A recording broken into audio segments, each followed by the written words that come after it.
औज़ुबिल्लाहिमिनश्शैतानिर्रजीम बिस्मिल्लाहिर्रहमानिर्रहीम।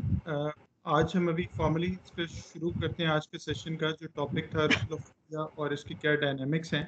और we are fortunate कि आज हमारे साथ दो ऐसे लोग हैं जिनका बहुत रिच एक्सपीरियंस है मीडिया के अंदर। तो आज का जो फॉर्मेट है वो ये है कि बेसिकली मैं सिर्फ 5 मिनट या 10 मिनट में मैक्सिमम एक ओवरव्यू या कुछ सवालात रखना चाहूँगा, और फिर उसके बाद इंट्रोडक्शन होगा गेस्ट स्पीकर्स का, और उसके बाद फिर आपसे चौधरी बशीर साहब और मिस सिद्रा जो है डिस्कशन करेंगी, और फिर टूवर्ड्स द एंड अगर हम क्वेश्चन आंसर सेशन कर सकेंगे। तो बेसिकली क्योंकि कुछ लोगों को प्रॉब्लम हो रही थी ज्वाइन करने में, लिंक्स के इशू थे, तो वो कुछ मैं क्लैरिफिकेशंस दे दूं कि ये हमने 22 मई को शुरू किया था ये लेक्चर सीरीज, जिसमें जो सेकंड लेक्चर था वो स्कॉलरशिप्स और इम्प्रूविंग चांसेस ऑफ सिलेक्शन के बारे में था, जिसमें हमने फुल ब्राइट और जीआरई के बारे में बात की। 30 मई को हमने डिस्कस किया कि जो ऑब्स्टिकल्स होते हैं लर्निंग में, स्ट्रेस मैनेजमेंट, टाइम मैनेजमेंट, उसको कैसे ओवरकम किया जा सकता है। कल फ्राइडे को जो 4 जून को सेशन हुआ था, हमारे साथ साद बिन खालिद थे जो कि असिस्टेंट कमिश्नर भी हैं और सीएसएस में भी उनका 91 नंबर आया। तो उसका टॉपिक था कि कॉम्पिटिटिव एग्जाम को क्लियर किस तरह से किया जाए और क्या उसके मसाइल हैं।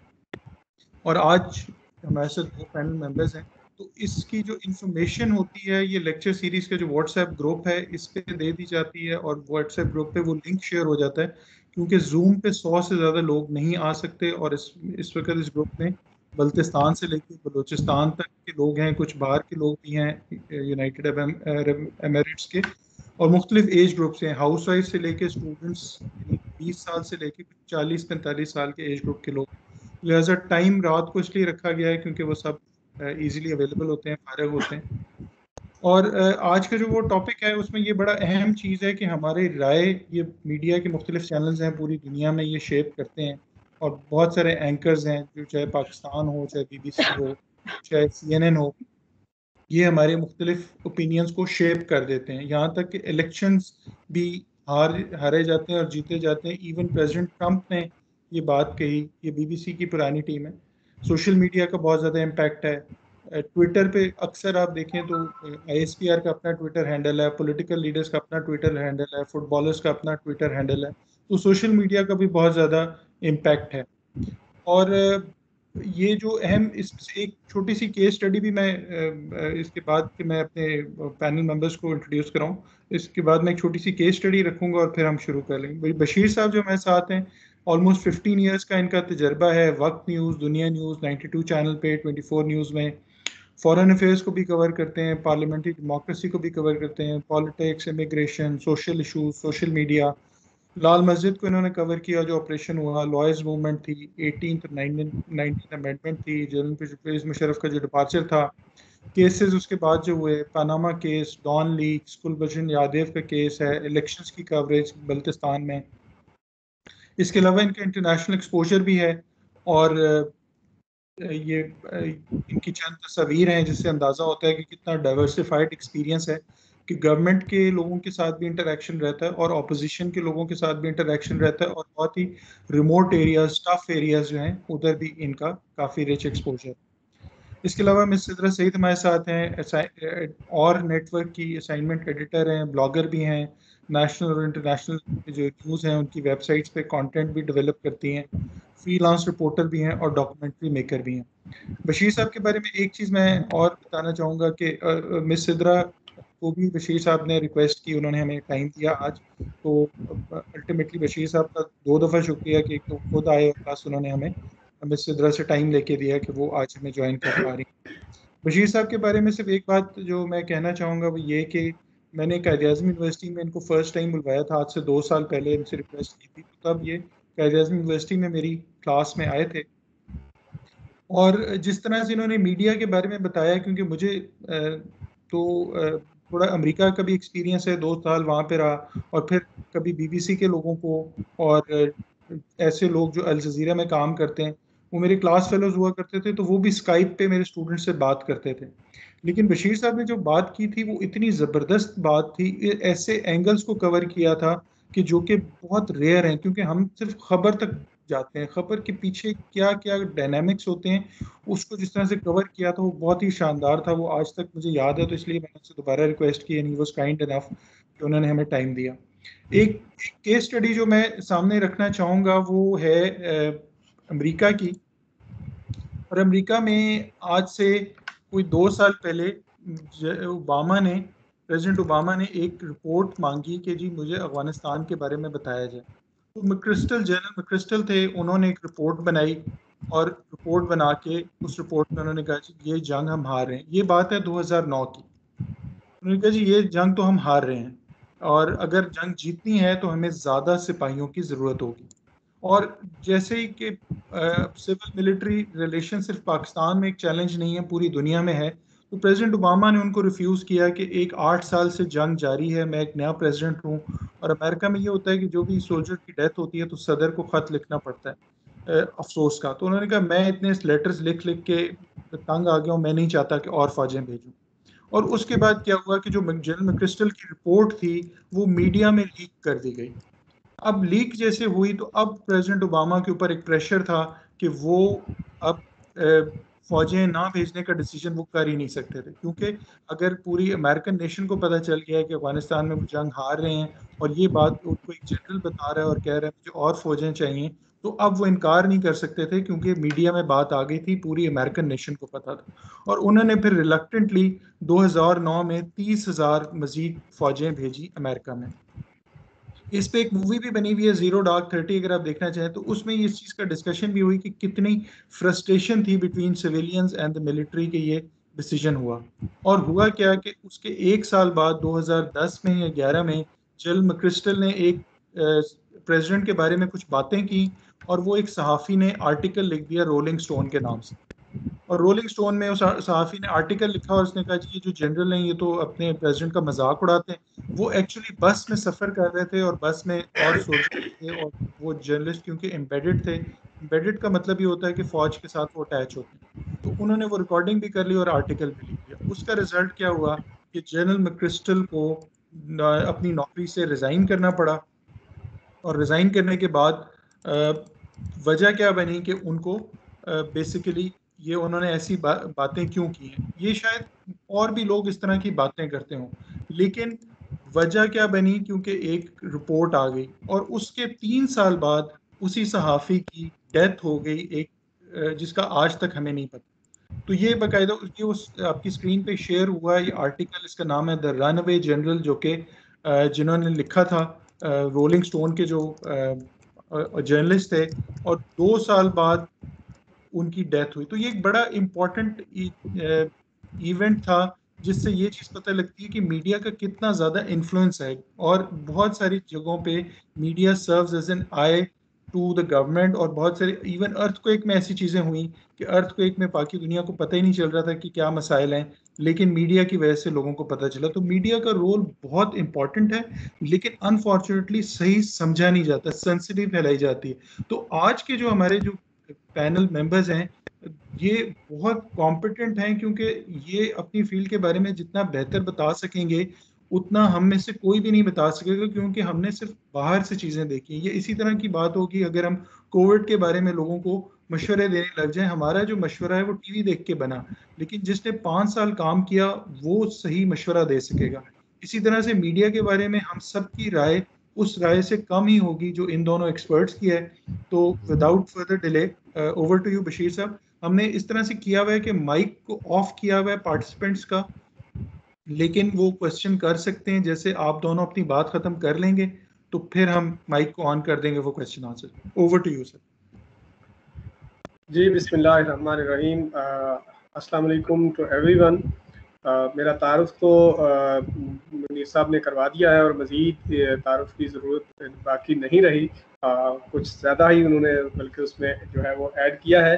बुनियादी तौर पे होता ये है कि जो आम इंसान है, अच्छा सॉरी, एक दो क्लियरेंस जो है ना वो मैं वजाहतें देना चाहता हूँ।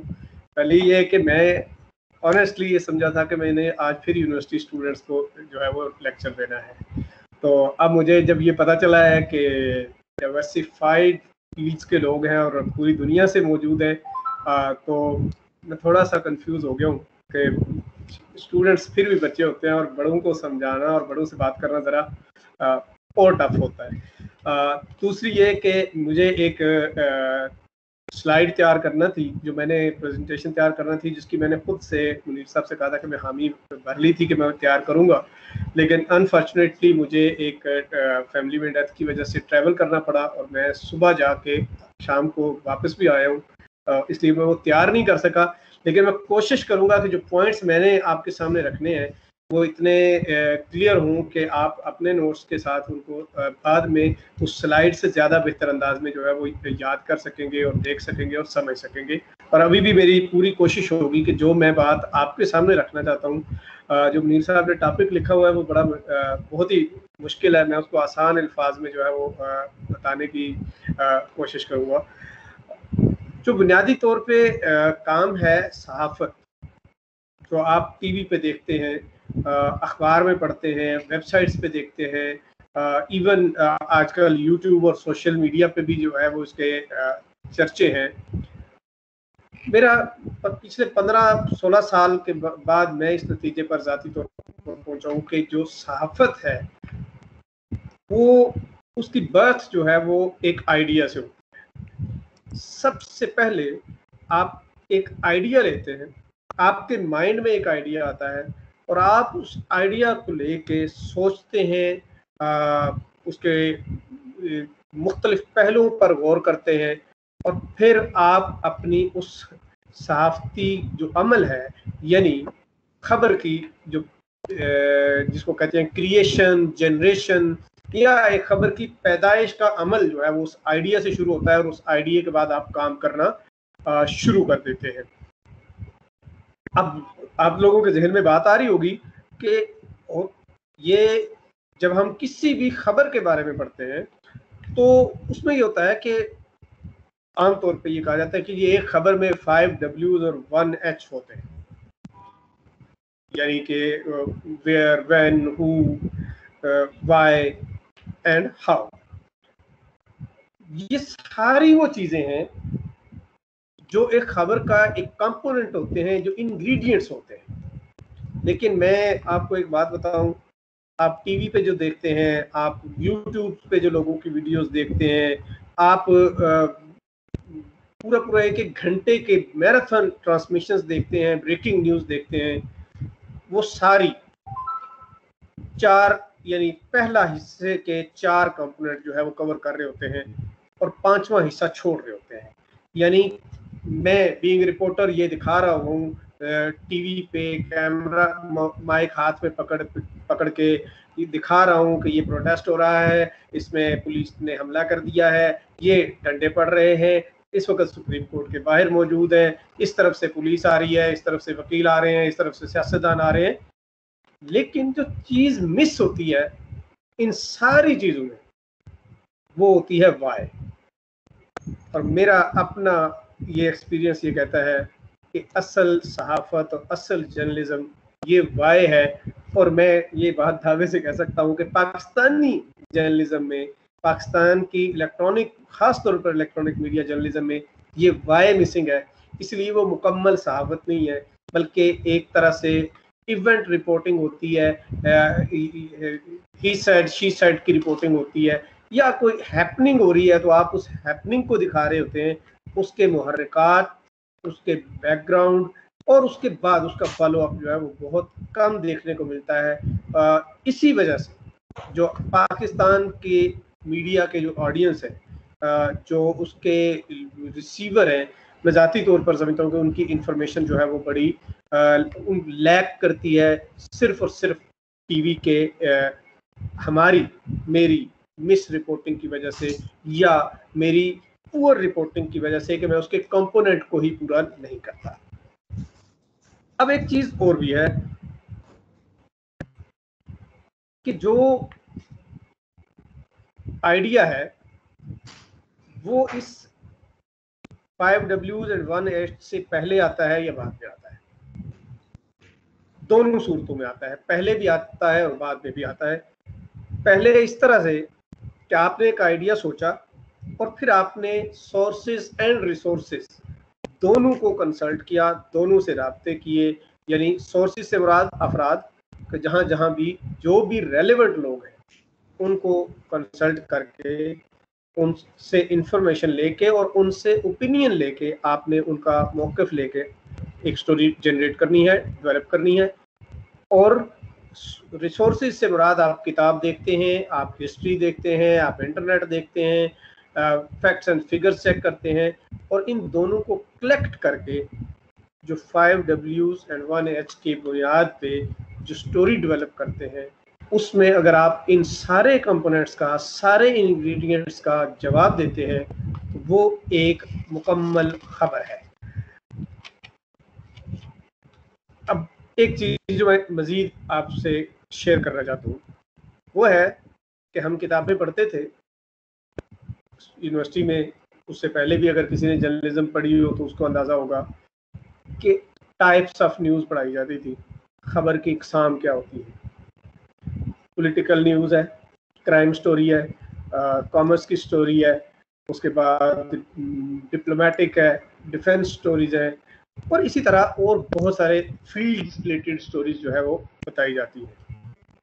ये सब पुराने कॉन्सेप्ट्स हैं, ये सब पुरानी इकसाम है और आउटडेटेड है। हर बंदा जानता है कि आप जो खबर पढ़ी जा रही है वो पॉलिटिकल खबर है, अब जो खबर पढ़ी जा रही है वो सियासी खबर है, अब जो खबर पढ़ी जा रही है वो क्राइम की खबर है। अब ज़माना थोड़ा सा बदल गया है, लोगों की डिमांड बदल गई है। उसकी मैं आपको मिसाल भी बताऊंगा। इनमें पहली जो नई टर्म्स हैं, मेरे ख्याल में मैंने उसको 4 तरीकों से जो है वो डिस्क्राइब करने की कोशिश की है। पहली चीज़ है इन्वेस्टिगेटिव जर्नलिज्म। आप अपने सुबह के सारे अखबार देखिएगा, शायद ही किसी एक अखबार में कोई एक इन्वेस्टिगेटिव स्टोरी हो। आप टीवी के दिन में 9, 12, 3, 6, रात 9 बजे के सारे बुलेटिन देखिएगा, शायद ही आपको कोई एक इन्वेस्टिगेटिव स्टोरी मिले। इसी तरह आप टीवी टॉक शोज देखिएगा, 8 बजे वाला भी, 10 बजे वाला भी, फिर उससे पहले 7 बजे वाला भी, कोई एक प्रोग्राम, 2-3 की मैं मिसालें दे सकता हूँ, जिनमें अरशद शरीफ का जो प्रोग्राम है उसमें, उसके साथ शाहजेब खानजादा का जो प्रोग्राम है उसमें, या फिर वो रऊफ क्लासरा और आमिर मतीन जो प्रोग्राम करते हैं उनमें इन्वेस्टिगेशन का एलिमेंट मौजूद होता है किसी न किसी हद तक, कि उन्होंने अपनी जो भी खबर है उसको खुद से इन्वेस्टिगेट किया होता है, खुद से उस पर काम किया होता है। अदरवाइज हमारी पूरी की पूरी सहाफत में इन्वेस्टिगेटिव जर्नलिज्म का कॉन्सेप्ट जो है वो मौजूद ज़रूर है, लेकिन उस पर अमल दरामद नहीं होता। चंद एक अखबारात में और चंद एक टीवी चैनल्स में इन्वेस्टिगेटिव सेल के नाम से रिपोर्टिंग स्टाफ और कुछ एडिटर्स मिला के बना दिया जाता है, लेकिन वो भी 100% फॉल नहीं होता। एक और चीज़ जो मैं आपको बताना चाह रहा हूँ वो है एक्सप्लेनर। एक्सप्लेनर ये है कि हमने खबर पढ़ी कि रिंग रोड मंसूब स्कैंडल में जुल्फी बुखारी और गुलाम सरवर खान के नाम आ गए। रिंग रोड स्कैंडल में दोनों पर करप्शन के इल्ज़ाम, दोनों ने माल बनाया, फलां फलां फलां फलां फलां। ये है खबर। हर बंदा इसको डिस्कस कर रहा है, टीवी पे बैठ के, थड़े पे बैठ के, होटल पे बैठ के, हर बंदा कह रहा है जुल्फी बुखारी करप्ट हो गया, गुलाम सरवर ने माल बना लिया, फलां के रिश्तेदारों ने फ़ायदा कमाया, फलां अफसर ओबलाइज हो गया। लेकिन किसी एक बंदे को भी, उन सारे बहस करने वालों को ये नहीं पता कि रिंग रोड स्कैंडल है क्या। अब एक रिपोर्टर होता है और वो रिंग रोड स्कैंडल को एक्सप्लेन कर देता है आसान लफ्जों में कि रिंग रोड एक सड़क है जो रवात से निकल के रावलपिंडी के बाहर से चक्री से होती हुई न्यू एयरपोर्ट पे जानी है। इस सड़क पर पहले इतने पैसे लगने थे, फिर किसी ने इसमें हेरा फेरी की और सड़क का रुख मोड़ के कुछ ज़िगज़ैग बनाए गए, इसको और थोड़ा सा मज़ीद वाइड किया गया, इसका फासला बड़ा हुआ जिसकी वजह से लागत में इजाफा हो गया। लागत में इजाफा होने के साथ साथ जो ज़मीन मुड़ी उसमें फलां फलां फलां सड़क मुड़ी तो उसमें फलां फलां फलां की ज़मीन को फ़ायदा हुआ, उसके रेट ऊपर चले गए, तो यूं ये करप्शन हुई और ये स्कैंडल बन गया। फैक्ट्स ये बताते हैं। मैं चूँकि एक वेबसाइट के साथ काम करता हूँ और हमारे पास डेली की बुनियाद पर हर खबर के नंबर्स जो है वो आ रहे होते हैं और रियल टाइम नंबर्स भी आ रहे होते हैं। फैक्ट्स ये बताते हैं कि एक आम स्टोरी, कोई भी स्टोरी आप उठा के वेबसाइट पे पब्लिश कर दें, उसको पढ़ने वालों की तादाद महदूद होती है। लेकिन आप किसी भी चीज़ को उठा के उसको एक्सप्लेन कर दें सादा लफ्ज़ों में, एक जनरल पब्लिक के इंफॉर्मेशन उनकी जहनी इस्तादाद को सामने रखते हुए एक्सप्लेन कर दें, वो खबर जिसको कहते हैं ना कि उसका रेटिंग बहुत हाई होती है और उसके नंबर्स बहुत हाई होते हैं और उसको बहुत ज़्यादा लोग पढ़ते हैं, इसलिए कि लोग समझना चाहते हैं चीज़ों को। इन्फॉर्मेशन लोगों के पास टीवी से आती है लेकिन उनको समझाने वाला कोई नहीं होता, तो फिर ये जो वेबसाइट्स हैं या अखबारात हैं वो उनको हेल्प कर सकती हैं। तो ये जो एलिमेंट है ये बहुत महदूद है और वेबसाइट्स इस पे काम कर रही हैं, लेकिन बाकी चैनल्स या बाकी जो मीडियम है वो इस पे फोकस नहीं कर रहे। तीसरी चीज़ है फैक्ट चेक। फैक्ट चेक ये है, उसकी भी मैं आपको अभी ताज़ा मिसाल देता हूँ कि सोशल मीडिया पे एक तस्वीर आती है टेक्स्ट बुक की तारीख़ पाकिस्तान की और उसमें लिखा है कि पाकिस्तान तहरीक इंसाफ की हुकूमत ने तारीख़ पाकिस्तान में से नवाज़ शरीफ को बहैसियत वज़ीर आज़म उमिट कर दिया है।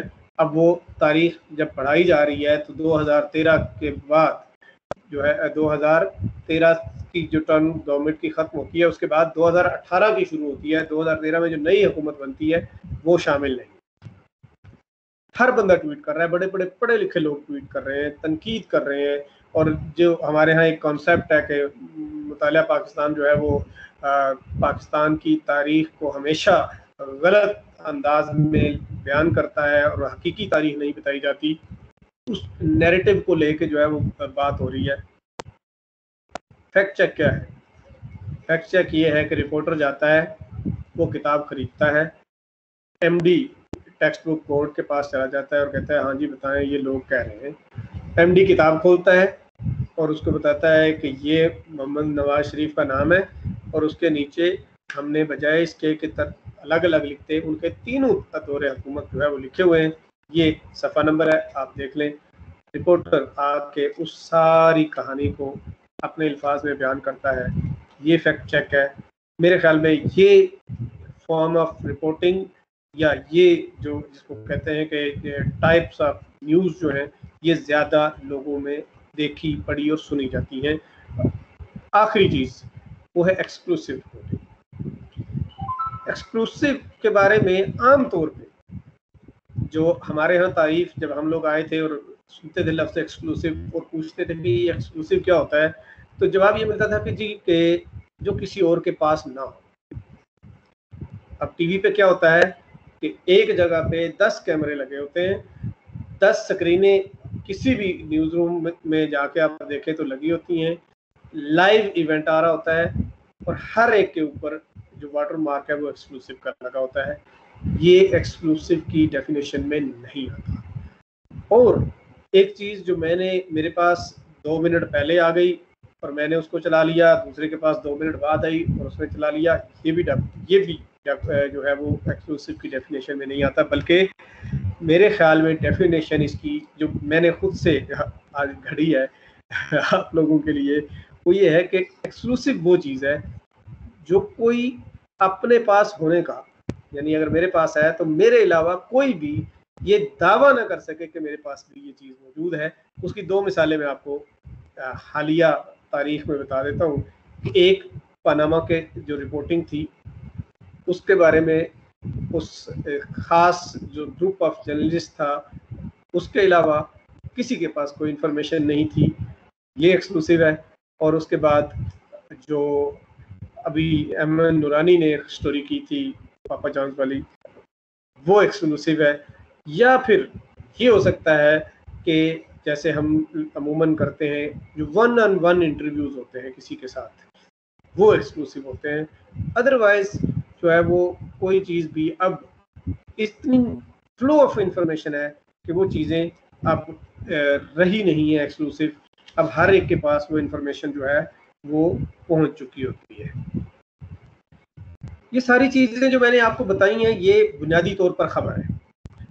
एक खबर है, एक स्टोरी है, और ये स्टोरी जो है वो डेवलप होती है, रिपोर्टर उसको लिखता है, उसमें अपनी तरफ से पूरी की पूरी इनपुट डालने की कोशिश करता है।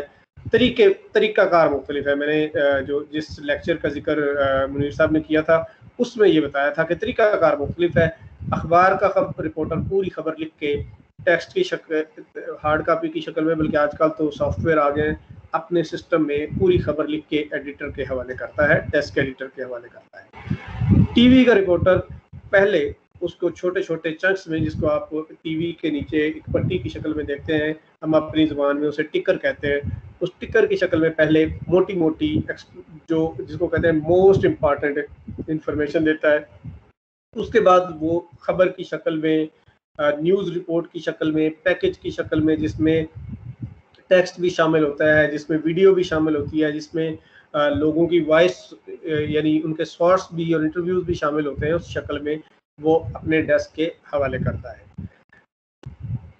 तीसरी शक्ल हमारे जो डिजिटल मीडिया है उसमें है, वहाँ पर भी आलमोस्ट अखबार का सिलसिला है कि आपने पूरी की पूरी खबर कंपाइल करके अपने डेस्क एडिटर के हवाले करनी होती है, और वो उसको अपने पॉलिसी के मुताबिक अपने अखबार की मुरव्वजा लैंग्वेज के हिसाब से लोगों को जो है वो देते हैं, और वो फिर अपने तरतीब के साथ उसको पब्लिश करते हैं। जो इसके बाद का काम है टीवी में, अखबार में, या जिसको कहते हैं वेबसाइट में, वो डेस्क का होता है।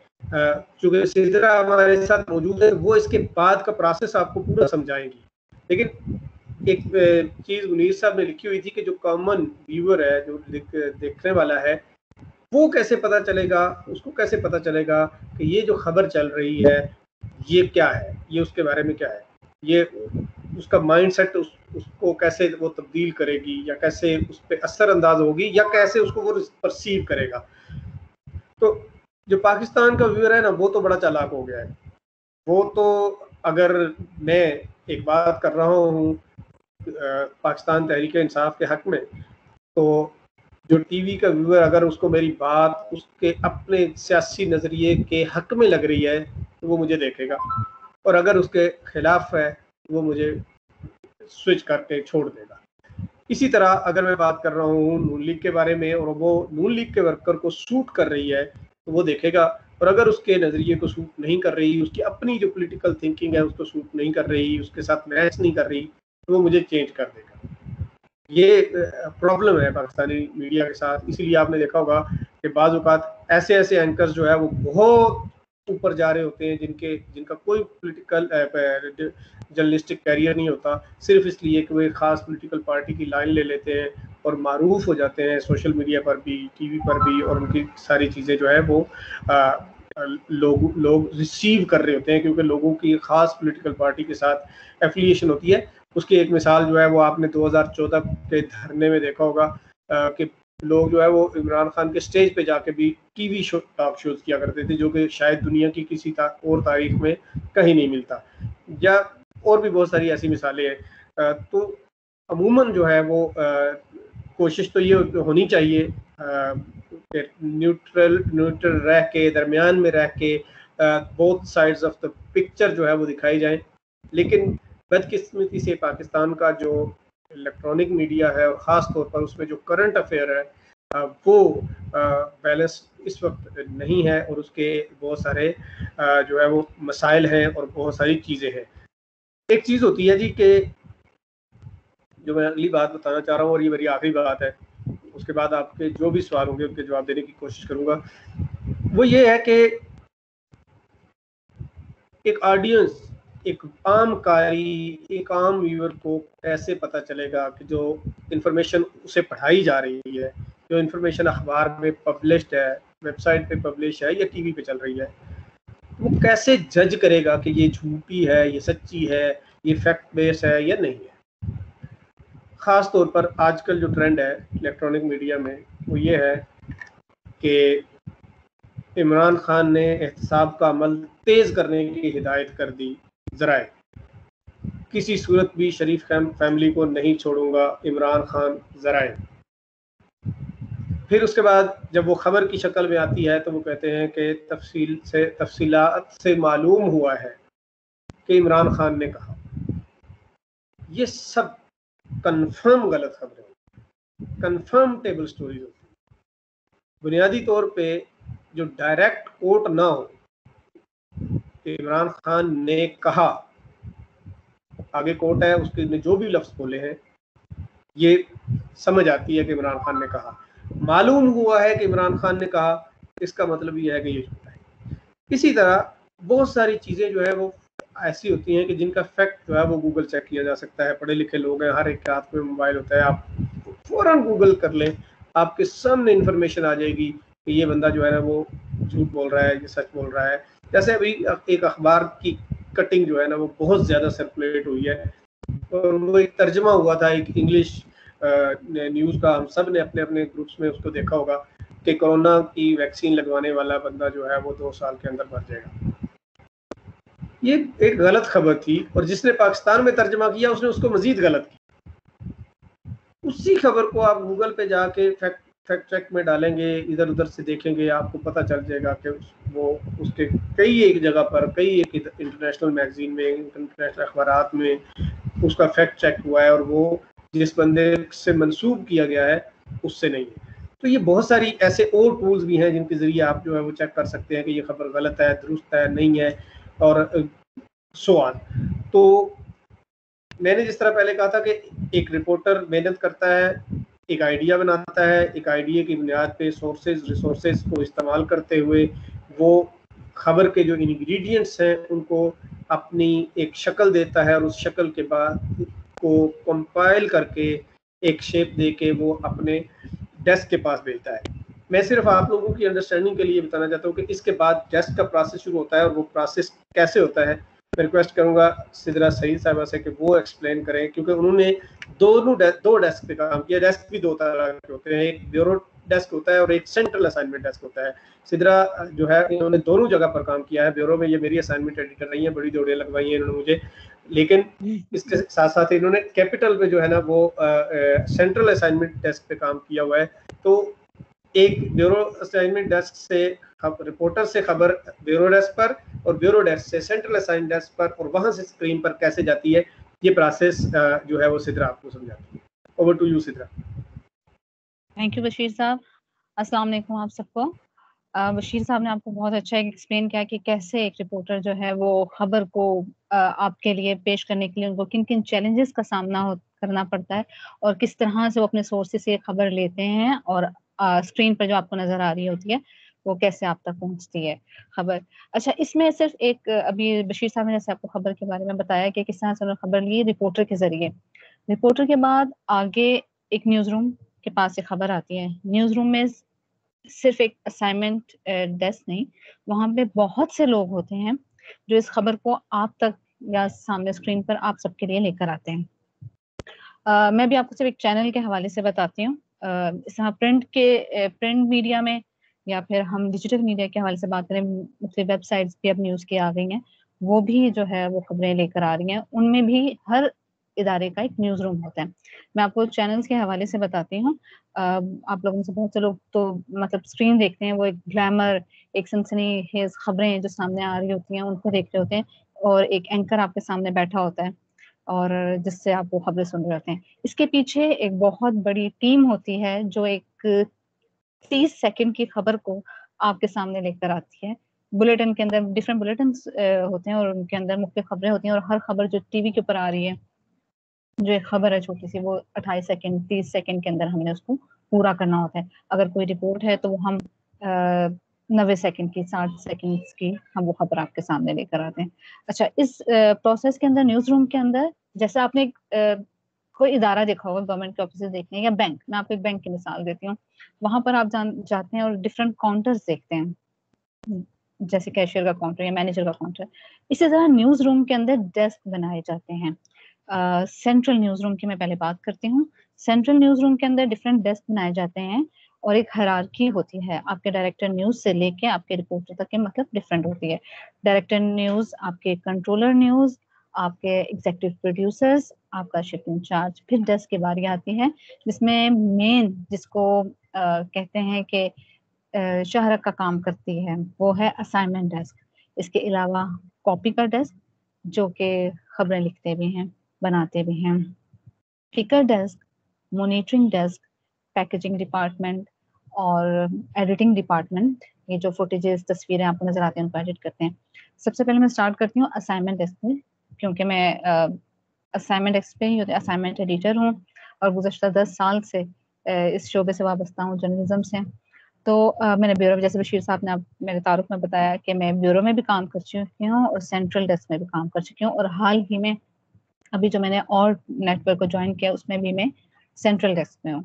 अब सेंट्रल डेस्क का काम, असाइनमेंट एडिटर का काम, बशीर साहब ने जैसे आपको अपने मुख्य खबरों के एग्जाम्पल्स दिए और वो बताया, तो असाइनमेंट डेस्क का काम क्या है कि सबसे पहले हम एक दिन पहले अपने प्लान तैयार करते हैं किसी भी खबर को कवर करने के लिए, किसी भी इवेंट को कवर करने के लिए, या सोशल इश्यूज को कवर करने के लिए। मसलन महंगाई होगी, बिजली का इशू हो गया, पानी का इशू हो गया, ये इश्यूज हैं, वो इश्यूज जो डायरेक्ट हम लोगों को, हमारी आवाम को, या जो हमारे आम लोगों को मुतासर करते हैं, या जो उनको इश्यूज होते हैं, हेल्थ इश्यूज, आजकल कोरोना का इशू आप सबके सामने है। तो ये डे प्लान बनाया जाता है जिसमें हमने अपने रिपोर्टर्स को असाइन करना होता है कि ये रिपोर्टर पॉलिटिकल बीट करने वाला है, या ये हेल्थ बीट का है, या फिर ये एजुकेशन बीट के हैं, ताकि हम रिपोर्टर्स को डिवाइड करके उनके एरियाज में हम खबर को जल्दी और बासानी लिया जा सके, क्योंकि एक रिपोर्टर्स को आप डिफरेंट जगहों पे एक साथ नहीं भेज सकते। ये भी एक हमारे लिए चैलेंज है कि कैसे आपने रिपोर्टर्स या उनकी बीट्स को, हम इनको बीट्स कहते हैं, जो एरियाज हम इनको देते हैं, असाइन करते हैं कि जिसके अंदर वो रिपोर्टर अपनी खबर लेने के लिए जाता है या वहां से हमें खबर ला के देते हैं, तो वो एरिया हम इनको असाइन करते हैं। ये एक सबकी डिफरेंस होती है, जैसे बशीर साहब पॉलिटिकल और हमारे फॉरेन अफेयर्स और इस तरह के डिफरेंट बीट्स जो है वो कवर करते हैं। तो हम ये एक दिन पहले प्लान करते हैं। फॉर एग्जांपल जो इवेंट हमें पता है कि कल एनए का सेशन है, सेनेट का सेशन है, या कहीं पे कोई इनॉग्रेशन है, या डिफरेंट जो भी टॉप इवेंट्स हैं, कुछ चीज़ें होती हैं जो कि अचानक हैपनिंग हो जाती है किसी भी चीज़ की। कहीं खुदा न खास्ता कहीं बम ब्लास्ट हो गया, कहीं कोई कार हादसा हो गया, या कहीं प्लेन क्रैश हो गया, डिफरेंट है। ये हमारे अचानक के जो इंसिडेंट्स आ जाते हैं, और ये भी हमारे लिए एक चैलेंज होता है।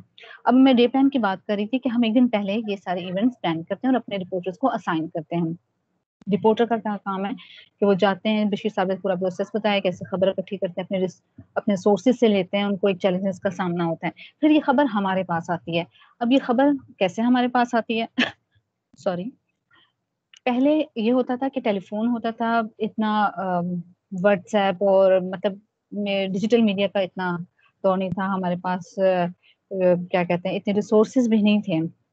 तो रिपोर्टर हमें टेलीफोन पर वो खबर लिखाता था, जो कि काफ़ी लंबी भी हो जाती है, और हम बैठ के उसको टाइप कर रहे होते थे। और हमारा, अब ज़ाहिर है क्योंकि वो चीज़ जो, अगर कोई सुप्रीम कोर्ट का अहम केस चल रहा हो और उसकी वो हियरिंग हमें लिखवा रहे हैं, उसमें हो सकता है कोई ऐसी लाइन या कोई ऐसी रिमार्क्स जो जज ने दिए हों और वो बहुत इंपॉर्टेंट हो, मिस ना हो, इसलिए हर बात हमें लिखनी पड़ती थी, और वो एडिटर ने वो सारी उनसे इन्फॉर्मेशन लेनी होती थी और वो टाइप हो रही होती थी।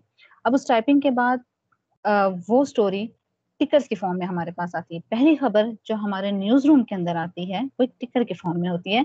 वो टिकर 12 अल्फाज पर मुश्तमिल होता है, इससे ज़्यादा नहीं हो सकता, वरना आपको स्क्रीन पर वो बहुत ही बारीक और बहुत छोटा नज़र आता है। तो हमारी जो स्क्रीन होती है, उसमें जो नीचे पट्टी आपको नज़र आ रही होती है वो टिकर्स की पट्टी, उसको हम अपने लोअर थर्ड के अंदर कहते हैं, अपने मतलब जर्नलिज्म में लोअर थर्ड के अंदर हमें एक टिकर की पट्टी नज़र आ रही होती है, उसके अंदर वो खबर आती है। अब वो खबर जिसमें हम जो उसमें ब्रेक कर रहे होते हैं वो कितनी अहम और कितनी अच्छे तरीके से बनी हो कि ताकि पढ़ने वाला उस खबर को फौरन क्लिक कर जाए कि आए बात क्या कर रहे हैं। लंबी लंबी बात नहीं करनी उसमें, छोटी जामे बात, मुख्तसर सी बात, ताकि अपने व्यूवर्स को चंद सेकंड के अंदर, ज़्यादा से ज़्यादा 5-6 जुमलों से ज़्यादा नहीं होनी चाहिए, उन जुमलों के अंदर फर्स्ट इन्फॉर्मेशन जो है अपने व्यूवर्स के पास वो पहुंच जाए। इसके लिए क्या होता है, अब व्हाट्सएप का ज़माना आ गया है, पहले ईमेल्स भी होती थी, अब व्हाट्सएप आ गया, मुख्तलिफ ऐप्स आ गई हैं जिनके ज़रिए जो है रिपोर्टर जल्दी खबर हमारे पास भेज देते हैं। अब उनको वो टाइम नहीं लगता कि वो हमें फ़ोन मिलाएँगे, कभी फ़ोन नहीं मिल रहा, किसी और रिपोर्टर साहब बिज़ी है, तो जो रिपोर्टर वेट कर रहा है और खबर हमारे तक जल्दी नहीं पहुँच पा रही। इसी तरह अब व्हाट्सएप का ज़माना है, रिपोर्टर्स जल्दी से अपनी खबर इन्फॉर्मेशन को उसके ज़रिए हमारे पास भेजते हैं। अब खबर हमारे पास आ जाती है, आधा काम हमारे पास ये हो चुका होता है कि खबर हमारे पास लिखी भी आ जाती है, पहले हमें लिखनी भी पड़ती थी, लेकिन उसमें एक चैलेंज क्या है कि हमने उसको देखना है कि आया इसमें कोई एरर मिस्टेक्स तो नहीं है, अल्फाज, क्योंकि जर्नलिस्टिक लैंग्वेज डिफरेंट है, हमारे आम उर्दू या इंग्लिश बोलने से वो अल्फाज थोड़े से डिफरेंट होते हैं, तो हमने वो देखने होते हैं। फैक्ट्स एंड फिगर चेक करने होते हैं, हमने ये चेक करना होता है कि आया ये जो खबर हमारे पास पहुंची है ये ठीक है या नहीं है, या अलबत्ता हमारे पास जो हमारे सोर्सेज हैं जैसे कि रिपोर्टर्स हैं हमारे सोर्स के लिए, वो उन पे हमें एतबार होना चाहिए, हमें उनकी दी हुई इंफॉर्मेशन पे एतबार होना चाहिए। मुझे पता है कि मेरा रिपोर्टर जो मुझे खबर दे रहा है वो ऑथेंटिक है, क्रेडिबिलिटी है मेरे रिपोर्टर की, और ये खबर गलत नहीं है।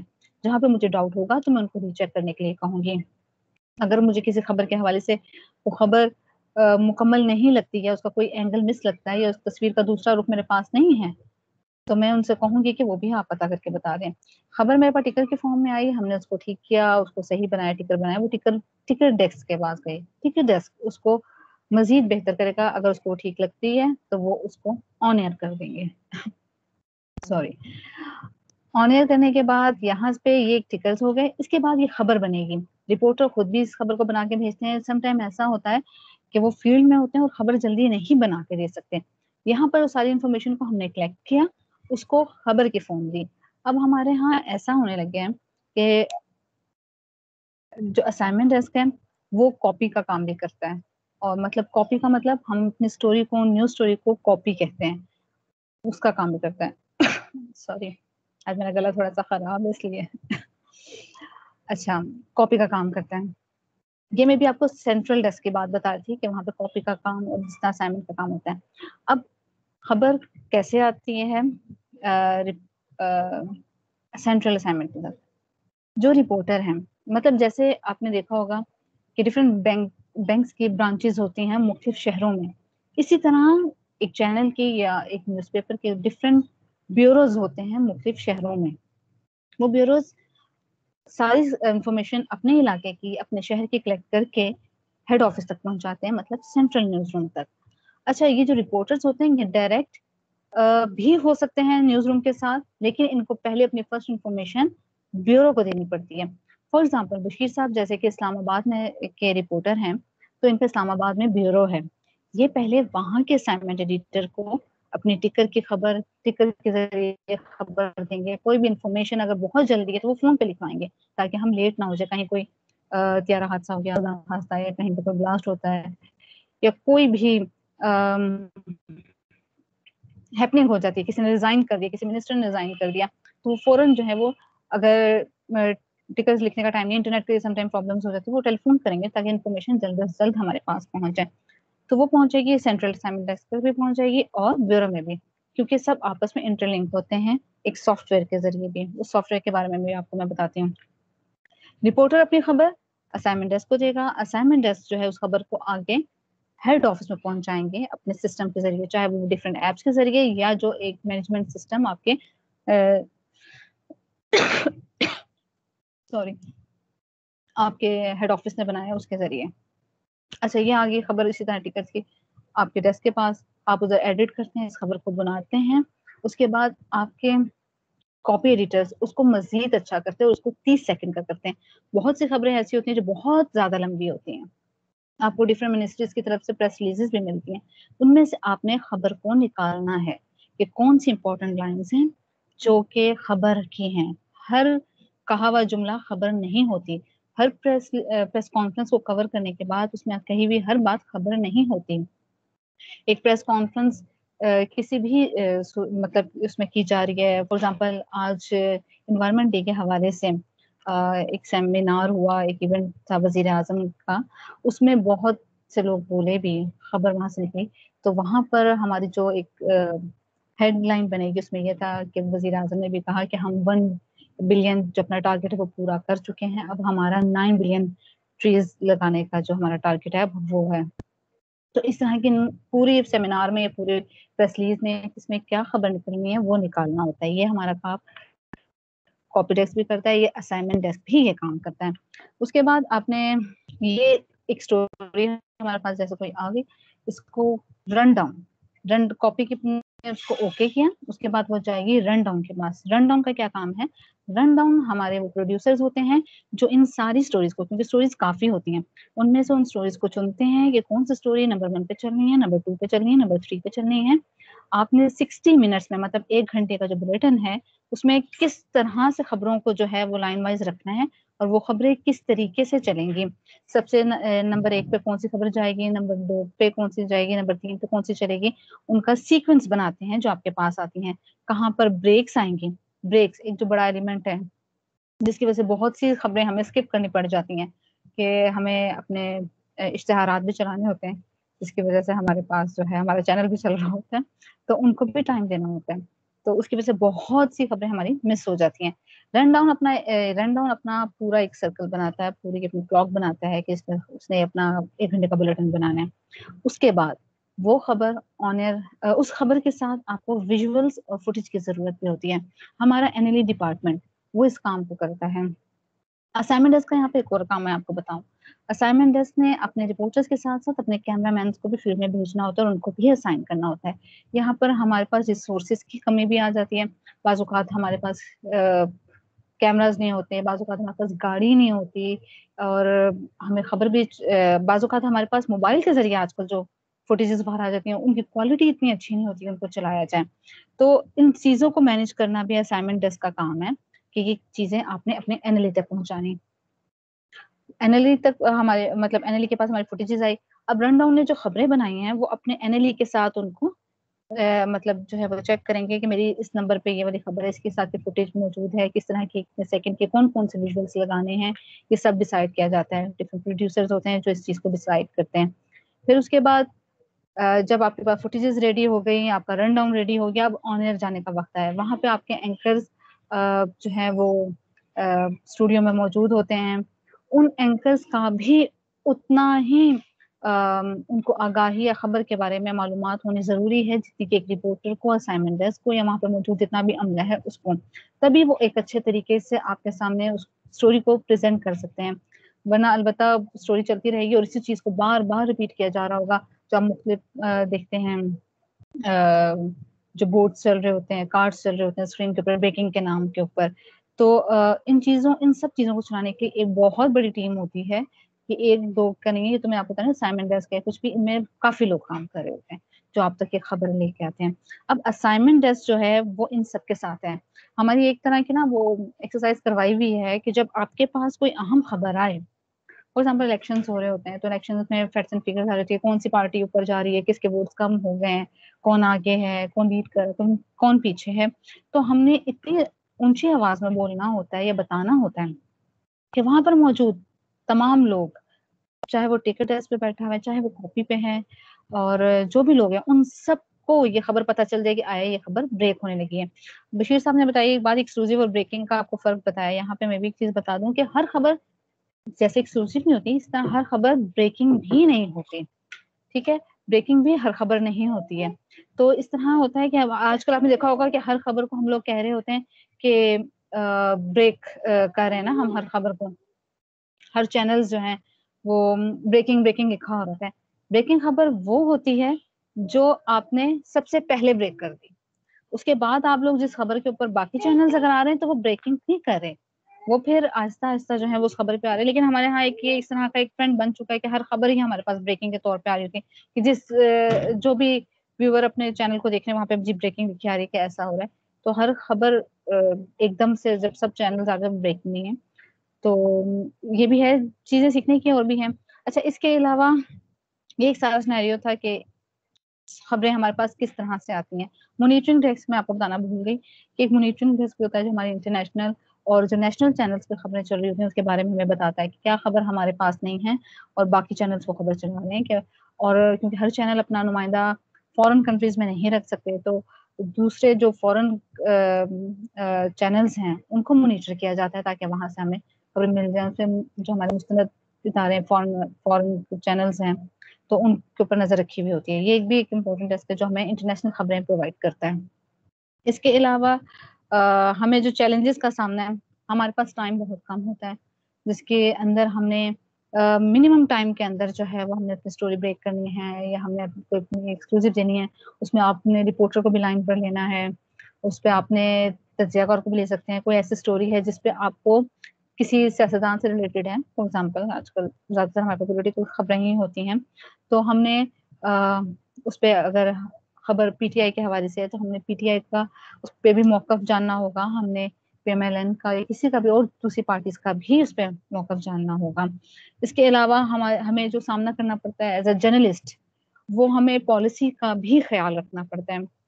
हम जिस इदारे के साथ काम कर रहे हैं उसकी पॉलिसीज होती हैं, इदारों की एफिलिएशंस भी होती हैं, पॉलिटिकल पार्टीज के साथ भी एफिलिएशंस होती हैं, तो वो उसके मुताबिक उनके एसओपीज भी डेवलप हो जाती हैं और बन जाती हैं पॉलिटिकल पार्टीज के साथ। और पीछे से गवर्नमेंट का भी प्रेशर होता है कि कौन सी खबर चलनी है और कौन सी नहीं चलनी। हर दौर में हर गवर्नमेंट का ये होता है कि वो अपने हक की खबर को पसंद करते हैं और जो खिलाफ होगी उसको पसंद नहीं करते हैं। डिफरेंट चैलेंजेस का सामना होता है, जर्नलिस्ट को फेस करना पड़ता है, क्योंकि अगर मेरे पास कोई खबर है किसी इदारे के हवाले से और मैं उसके बारे में श्योर हूँ और मेरे पास उसके प्रूफ मौजूद हैं, डॉक्यूमेंट्स मौजूद हैं, लेकिन मेरा इदारा वो खबर अगर नहीं चला रहा या मुझे वो खबर चलाने से रोका जा रहा है, तो मैं एज ए जर्नलिस्ट में उस चीज़ को अच्छा पसंद नहीं करूंगी कि मुझे इन हर्डल्स का सामना करना पड़ा है, जबकि मेरे पास प्रूफ भी है, सब कुछ भी है। तो इन चैलेंजेस का भी हमें सामना करना पड़ता है। जैसे फॉर एग्जाम्पल पिछले दिनों, मतलब अगर मैं एज ए जर्नलिस्ट बात करूं बाइसनेस के अलावा, तो जब हमारे मुल्क में डिफरेंट रिलीजियस पार्टीज के भी धरने होते हैं, आपके सामने फैजाबाद बंद है, सब कुछ था, तो वहां पर रिपोर्टर्स को अपने न्यूज रूम के अंदर भी और हमारी टीम को बाहर भी जो कवरेज की जाते हैं वहां पर भी चैलेंजेस का सामना करना पड़ा था, क्योंकि गवर्नमेंट की तरफ से उसमें हमारे तरफ प्रेशर भी था कि इन खबरों को नहीं चलाना या किस तरीके से चलाना है। और अगर आप फील्ड में जाके उनको कवर करने के लिए जाते थे तो उन पार्टीज की तरफ से भी मतलब रिपोर्टर्स को और हमारी टीम को जो है वो अमूमन तशद्दुद का निशाना भी बनाया जाता था कि आप हमारी खबर को आगे तक नहीं पहुंचा रहे। तो जबकि रिपोर्टर का इसमें नहीं होता, वो तो अपनी जॉब भी कर रहा होता है, लेकिन जर्नलिज्म है। अब जर्नलिज्म क्योंकि एक ये ज़ौक और शौक दोनों की बात है जर्नलिज्म में, और इसमें आपको डिफरेंट चैलेंजेस का भी सामना करना पड़ता है। सिर्फ एक ये नौकरी नहीं है कि मैं अब किसी चैनल के पास जाऊं और उसकी सिर्फ वहां पे कर दिया गया और मैं उसको उस खबर को आगे लेके जाऊं या पहुंचाऊं।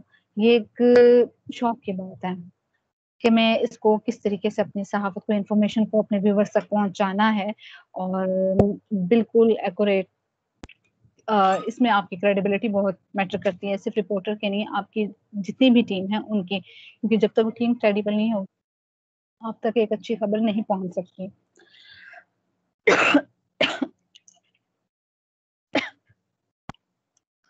अच्छा, इसके अलावा हमें जो हमारे न्यूज रूम के अंदर हमें टाइम का और डिफरेंट इश्यूज, रिसोर्सेज के इश्यूज होते हैं, इनके अलावा हमें सिक्योरिटी का इशू भी होता है।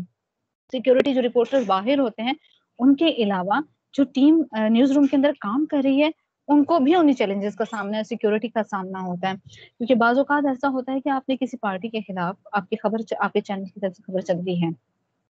मैंने जैसा आपको बताया कि हर कोई अपने खिलाफ खबर चलाना पसंद नहीं करता कि उनके खिलाफ कोई खबर आई हो या वो चीज़ बताई हो या दिखाई हो, तो वो उसका रिएक्शन देते हैं। तो हमें टेलीफोन कॉल्स आती हैं, थ्रेट्स आते हैं, न्यूज़ रूम के अंदर आते हैं, फैक्स आती हैं, इस हवाले से मेल्स आती हैं और अमूमन मैं आपको बताऊँ, मॉब तैयार होता है ऑफिस के बाहर जो किसी वक्त भी अटैक करने के लिए तैयार होता है, आपके ऊपर अटैक कर सकता है। तो इस तरह की सिचुएशन का भी मैं भी सामना कर चुकी हूँ, बशीर साहब कई दफ़ा कर चुके हैं फील्ड के अंदर भी और ऑफिस में मौजूद होते हुए भी। तो ये चीज़ें हैं, ये चैलेंजेस हैं जो हमें जिनका सामना करना पड़ता है और इस एक खबर को आप तक लाने के लिए हमें डिफरेंट चैलेंजेस का सामना, और बहुत बड़ी एक टीम होती है बैकग्राउंड पर जो ये खबर आपके सामने लेकर आती है। तो ये सारा है, कोशिश की कि थोड़े से टाइम में आपको ये सब चीज़ें एक्सप्लेन कर सकूं। इसके अलावा अगर आप क्वेश्चन आंसर की तरफ चलेंगे या भी कुछ, मुनीर साहब। बहुत शुक्रिया आप दोनों का जी, थैंक यू वेरी मच। बहुत ही ज़बरदस्त आपने बात, मैं आप दोनों के जो बात कर रहे थे मैं नोट्स बना रहा था, तो मैं क्योंकि मैंने यही सीखा है कि इंसान को कब्र तक स्टूडेंट ही रहना चाहिए, तो मेरे पास बशीर साहब के भी सारे नोट्स आ गए, आपके भी आ गए, 1 पेज 2 पेजेस में मैंने बना लिए। बड़ी बाकियों का तो मैं पूछूंगा तो पता लगेगा, मेरे लिए बड़ी एजुकेशन थी, बहुत सीखने को मिला। थैंक यू वेरी मच, बहुत रेयर आपने चीज़ें बताई। अब कुछ लोगों के लिए इसको ओपन करेंगे, लेकिन कुछ सवालात मेरे आप दोनों से भी हैं, उनको जो मैं चाहूँगा कि स्टूडेंट्स को आप बता सकें, और वो वैसे भी हमें उन चैलेंजेस के बारे में बता सकें।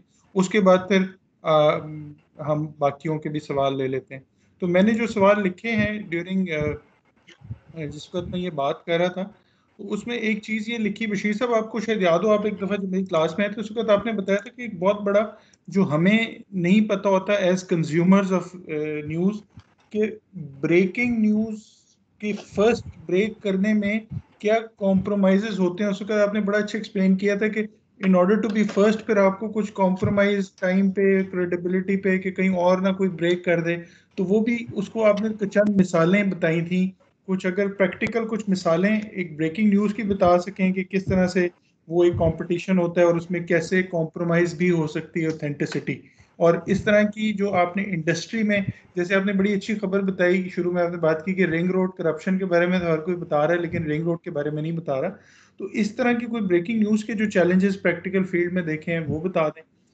मिस आपने जो बात की थी कि एक पूरी टीम है, और ये बड़ा जेन्युइन आपने बात की कि वो हमसे वो फ्रंट पे देख रहे हैं, उसके पीछे जो पूरी टीम की एफर्ट है, उसमें अपनी कंस्ट्रेंट्स वगैरह की भी बात की। तो अगर ये यानी ऐसी कोई एग्जांपल्स अगर आप दे सकें कि जिसमें गलत हो गई, कोई खबर चली गई, यानी मैं ओवरऑल इंडस्ट्री का जो हमें पता है, क्योंकि हम केस स्टडीज हिस्ट्री पढ़ते ही इसलिए, आज भी जंग अजीम 2 इसलिए पढ़ते हैं कि उसकी गलतियों से सीख सकें।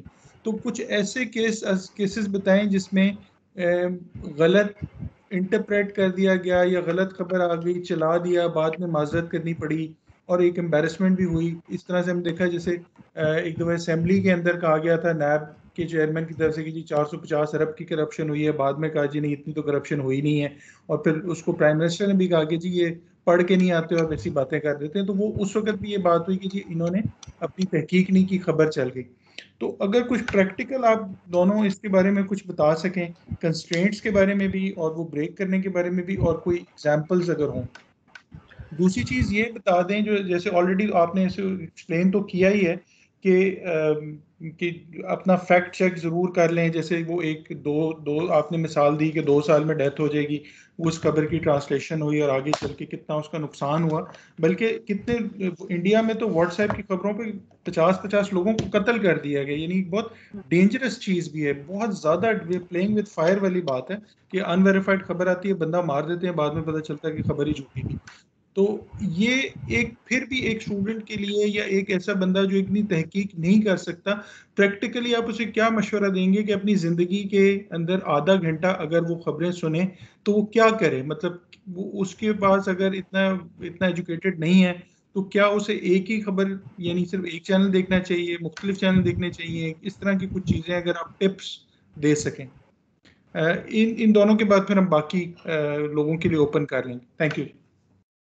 जो पहला आपने जिक्र किया कि कोई ऐसी खबर जो गलत चल गई, मिस इंटरप्रेट हो गई, उसकी एक बहुत पुरानी तो नहीं, लेटेस्ट मिसाल है कि आपको याद होगा कि सादिक संजरानी के खिलाफ एक तहरीक अदम एतमाद आई थी, अपोजिशन जमातें लेकर आई थी, और इत्तफाक से वो तहरीक अदम एतमाद जो है वो अपोजिशन के पास मेजॉरिटी होने के बावजूद नाकाम हो गई थी, और सादिक संजरानी जो है वो ले गए थे अपना उन्होंने एतमाद का वोट हासिल कर लिया था।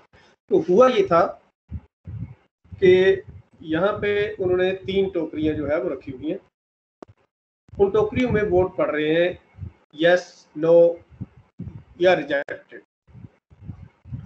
तो नाम लेना नहीं चाहिए, लेकिन मैं नाम ले देता हूँ कि जियो टीवी के एक रिपोर्टर ने जो है वो गलती ये की कि वो सादिक संजरानी वाली टोकरी को जो है वो दूसरी नो की टोकरी समझता रहा, या तो एतमाद वाली टोकरी समझता रहा, और जो ही वोट उस टोकरी में 50+ हुए तो उसने खबर ब्रेक कर दी।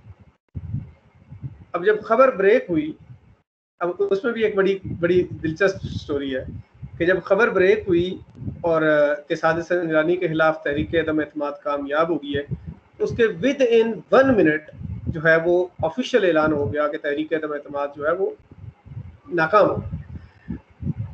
तो अब सादिक संजरानी ने केस कर दिया जियो टीवी पे और रेलेवेंट फील्ड रिपोर्टर पे, पैमरा जो रेलेवेंट बीट रिपोर्टर है उस पे जो है उन्होंने केस कर दिया।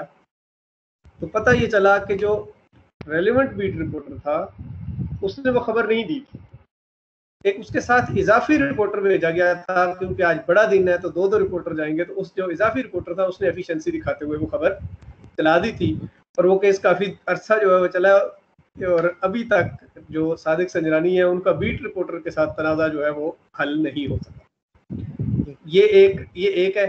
इसी तरह आपने कई दफा देखा होगा कि सुप्रीम कोर्ट का फैसला आने से पहले जो है वो बड़ी नजरें लगी होती है स्क्रीन पे, और एक आध दफा ऐसा जरूर हुआ है, अब मुझे एग्जैक्ट केस याद नहीं है, लेकिन एक आध दफा ऐसा जरूर हुआ है कि आपके फैसला कुछ और हुआ है, रिपोर्ट कुछ और हुआ है, और जब किसी दूसरे चैनल पर रिपोर्ट हुआ है और फिर उसको वेरीफाई करने के बाद उसको ठीक किया गया है।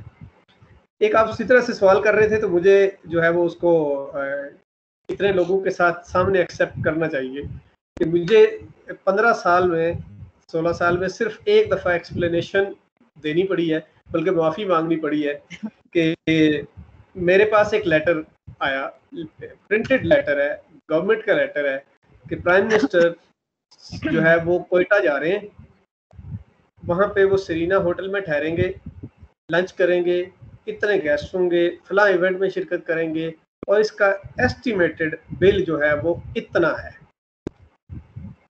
और मैंने वो खबर ली, उसको पढ़ा, उसके वही बात है टिकर बनाए, खबर आने हो गई। जब खबर आने हो रही थी, मैं बोल रहा था तो मेरे यहाँ पे क्लिक हुआ कि मुझे ये बात ना सेरीना होटल से पूछ लेनी चाहिए थी। जब ये यहाँ पे क्लिक हुआ, मैंने किसी को कुछ नहीं बताया, मैं बैठा और बाद में मैंने सेरीना होटल के कोयटा के नंबर पे कॉल की और मैंने कहा यार ये ना मेरे पास एक लेटर है फलां दिन के इवेंट का, वाकई इतना खर्चा हुआ था। उसने कहा नहीं सर, वो प्राइम मिनिस्टर का विजिट पोस्टपोन हो गया था। तो इतनी देर में जो है वो जाहिर है प्राइम मिनिस्टर रिलेटेड खबर की मॉनिटरिंग हर जगह पे होती है, बेशक चैनल बड़ा हो छोटा हो। इतनी देर में हेड ऑफिस से जो है वो ब्यूरो चीफ को कॉल आ चुकी थी। ब्यूरो चीफ ने मुझे कहा कि हाँ जी। मैंने कहा जी बिल्कुल गलती हो गई है और मैंने चेक खुद भी कर लिया है।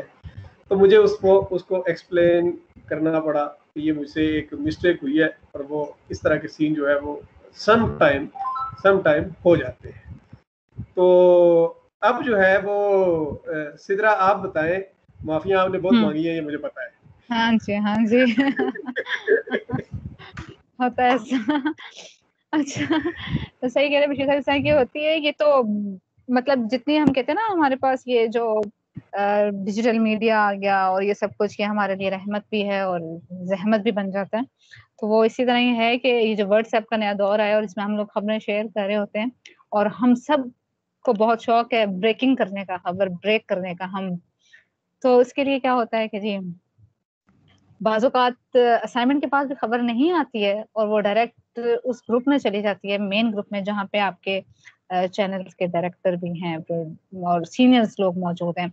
मैं आपको खबर बताती हूँ कि 2-3 साल पहले जब ये हादसा हुआ था, गिलगित में प्लेन क्रैश हुआ था, जिसमें हमारे जो नात-ख्वां थे जुनैद जमशेद साहब, उनका भी इंतकाल। जी, चित्राल साइड पे। तो हमारे ही चैनल उस टाइम 24 में थी, तो वो मतलब एक बहुत बड़ी खबर थी और मतलब हम पूरे पाकिस्तानियों के लिए बहुत शॉकिंग और बहुत ज़्यादा मतलब अफ़सरदा कर देने वाली खबर थी और सब लोगों की निगाहें उस तरफ थी, क्योंकि उसके बाद एक प्रोसेस शुरू हुआ था मलबे का और वो उस पे बहुत दूर जगह थी, वहाँ तक लोगों की रसाई का। इसी तरह जब ये सारा सिनेरियो चल रहा था पूरा, और उसी टाइम एक खबर ग्रुप के अंदर आ जाती है कि वहाँ पर के पिंडी की साइड पर ही, शायद बशीर साहब को याद हो वो खबर, बशीर साहब भी उस टाइम मेरी टीम का हिस्सा थे, कि वहाँ पर जो है वो एक प्लेन क्रैश हुआ है। टेक्सला की साइड से आई थिंक बशीर साहब को कोई प्लेन क्रैश हुआ है, पीआईए का ऐसा से कुछ खबर थी। और वो खबर जो हवेलियाँ, हाँ बिल्कुल, हवेलियाँ डिसाइड कर, और वो खबर जो है वो ब्रेक हो गई। और जो फुटेजेस भी उसके साथ आई ग्रुप के अंदर, मतलब वो चैनल ने भी कहा कि शायद ये हो गया है वो हादसा और इस तरह का, और बिना उसको वेरीफाई किए मजीद किए वो खबर, रिपोर्टर ने कहा ये खबर सही है, दुरुस्त है, जिस रिपोर्टर ने खबर दी उनके पास फुटेज भी मौजूद है। तो रिपोर्टर, क्योंकि हमारे लिए एक चैनल के लिए आपका जो रिपोर्टर है वो, मतलब आपने अपने रिपोर्टर के ऊपर ऑन करना है उसको। आप अगर वो आपको सोर्सेज के साथ खबर दे रहा है, बाज़ औक़ात अगर आपको क्लिक करती है ये बात के रिपोर्टर से कह दें कि जी इसको दोबारा वेरीफाई कर लो, डबल चेक कर लो कहीं से कि कहीं ये गलती ना हो कुछ, तो उनकी तरफ से सब ओके का था कि उन्होंने हर जगह से पता कर लिया है, ये वाकई हादसा हो गया है और अभी खबर किसी के पास नहीं है, ये खबर सिर्फ मेरे पास है, मैं इसकी ब्रेकिंग दे रहा हूँ, मेरे पास फुटेज एक्सक्लूसिव है, बस ये ब्रेक हो जानी चाहिए। रिपोर्टर, जब भी कोई रिपोर्टर खबर लेके आता है उसकी यही होती है कि मुझे फौरन चल जाए खबर मेरी, रुके ना। तो इस तरह वो खबर जो है वो ब्रेक हो गई।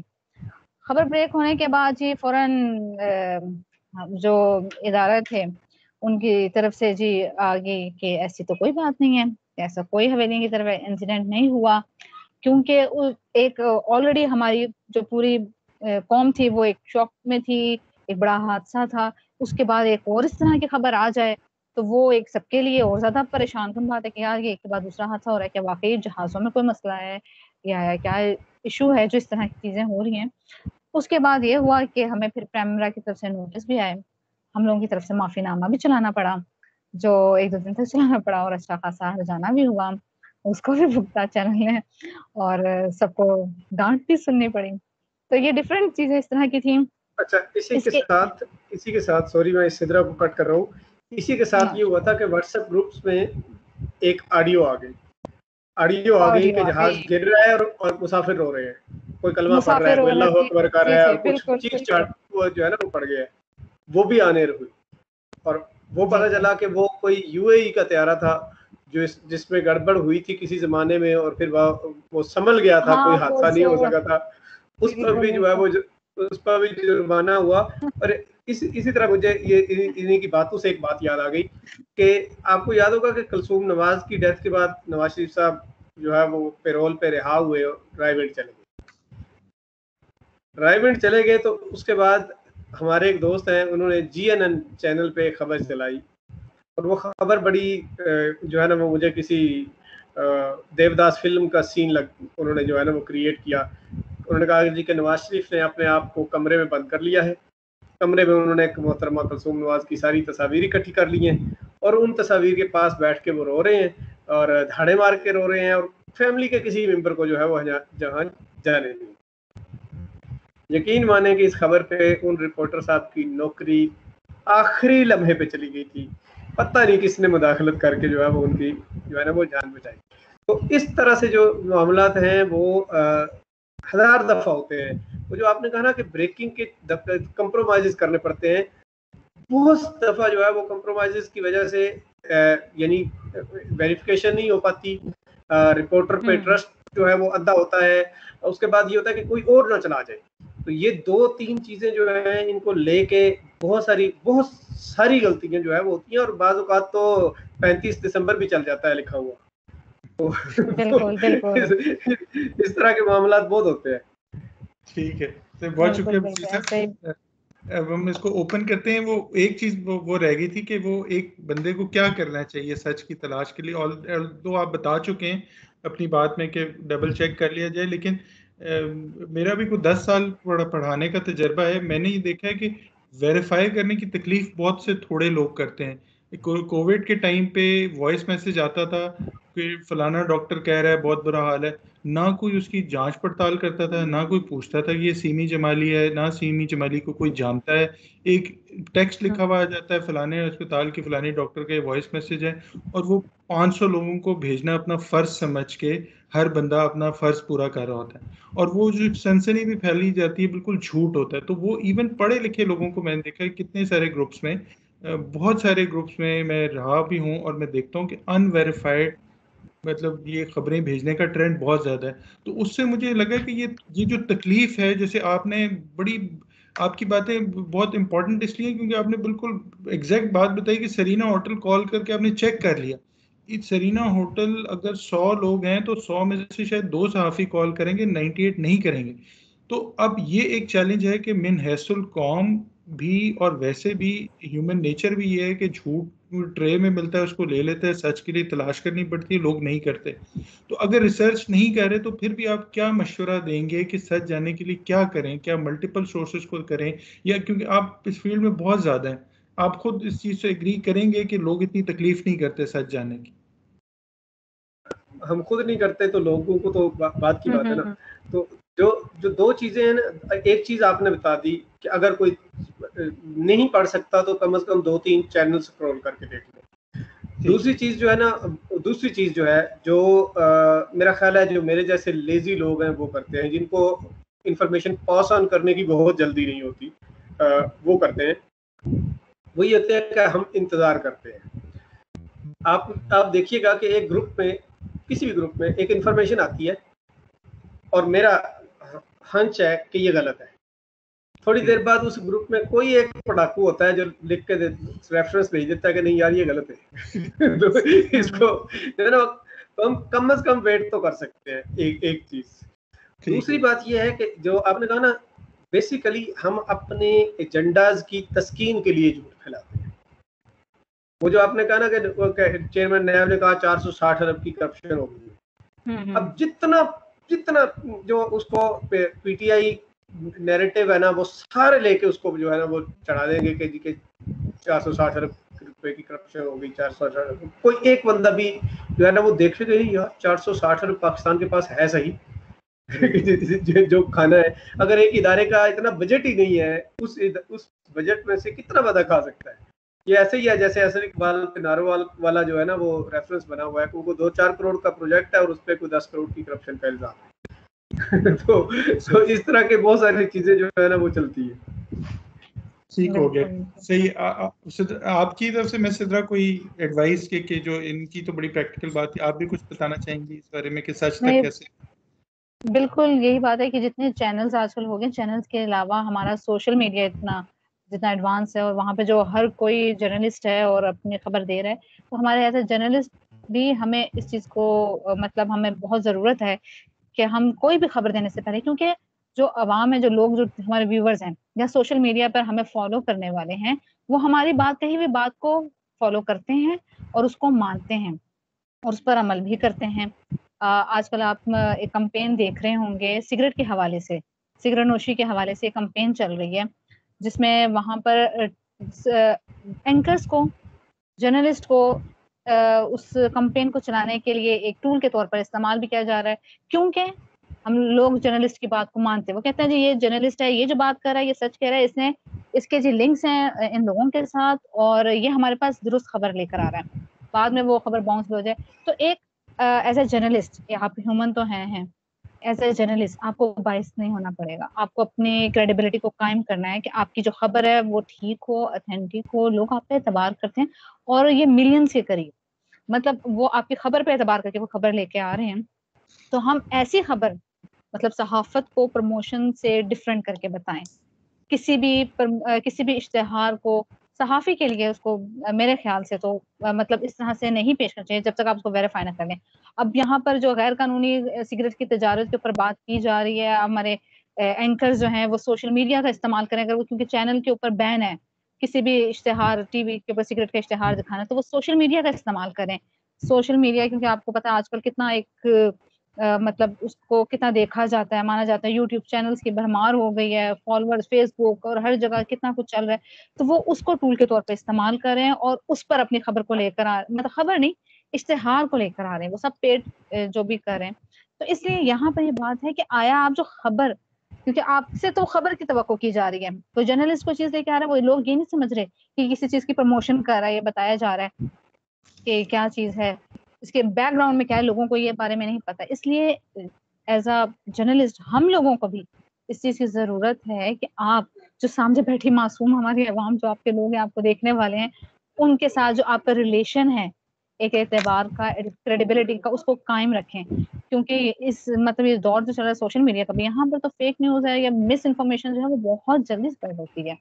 तो इस चीज़ की ज़रूरत है कि आप भी जो मतलब जो देखने वाले व्यूअर्स हैं, ये जो फॉलो करने वाले, वो भी हर खबर के ऊपर एकदम आंख बंद करके यकीन ना कर लें। और जो है वो जैसे बशीर साहब ने कहा कि हमारे पास चैनल्स बहुत हैं, बहुत सी दूसरी जगहों पे भी जाके आप रिसर्च कर सकते हैं, देख सकते हैं, वेरीफाई कर सकते हैं, क्रॉस चेक कर सकते हैं कि आया ये खबर ठीक है या नहीं है, ये खबर भी है, ये क्या है, डिफरेंशिएट किया जा सकता है इन चीज़ों को। ठीक हो गया, बहुत शुक्रिया।